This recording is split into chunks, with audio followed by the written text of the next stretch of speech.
everyone, I'm here in Massachusetts for the Gold Post News. Today's story is something you've all probably heard about, the Shays Rebellion. That's right! Oh, hello, Mr. Shays. So, what made you decide to start a rebellion? Well, us farmers were being treated unfairly. I decided that some things needed to change. We were petitioning for relief because our land was being claimed. I mean, what's a farmer without a farm, right? So I said, hey, I served in Bunker Hill, Saratoga, Ticonderoga, and that's just the beginning. I was even given a sword by the Marquis de Lafayette because he asked me to serve in the 5th Massachusetts Regiment. But times were tough, so I had to sell the sword. Apparently that's treason, though, so they kicked me out. What does that have to do with the rebellion?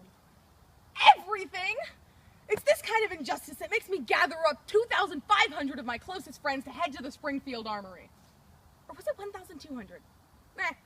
Either way, January 1787 was a good time for an attack. Oh, did you run into any problems? Few. Such as? Benjamin Lincoln, need I say more? Yes. You know, the guy regarded as one of the worst generals of all time? Why is that?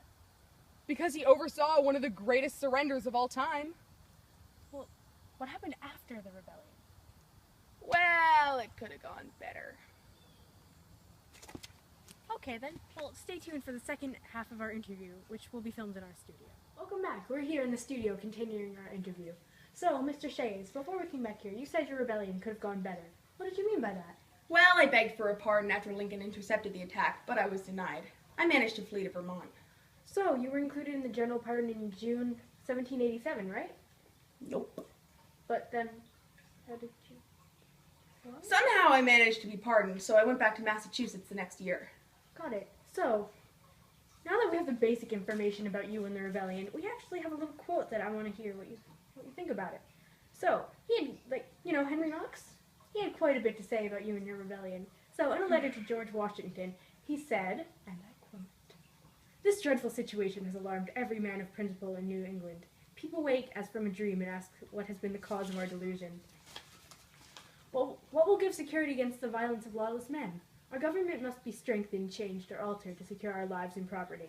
How does it make you feel?" Not too great. I mean, I didn't just wake up and say, "Daniel, let's have a lawless day." There was planning involved, you know? I had to gather up my fellow angry farmers and plan the raid. Let's do this! Got it. So, on a more positive note, it seems like Thomas Jefferson sided with you. In a letter to James Madison, he said, "I hold it that a little rebellion now and then is a good thing." Well, of course! We wouldn't get anywhere if we just blindly followed the system and let the government take our land or rights. Right. Well, I guess your actions were important. It did affect how many representatives were sent for various places to the Constitutional Convention. Hey, you've been saying all the quotes! It's my turn! Rebellion against the king may be pardoned or lightly punished, but the man who dares to rebel against the laws of a republic ought to suffer death. Is it just me, or does that go against everything you believe in? Yup, but do you know who said it? Samuel Adams, right? I don't know. Okay. Well, I think we're just about out of time. But we're out of time! Okay. Well, that was Rachel Ciarleglio for Golden Post News. Thanks for watching!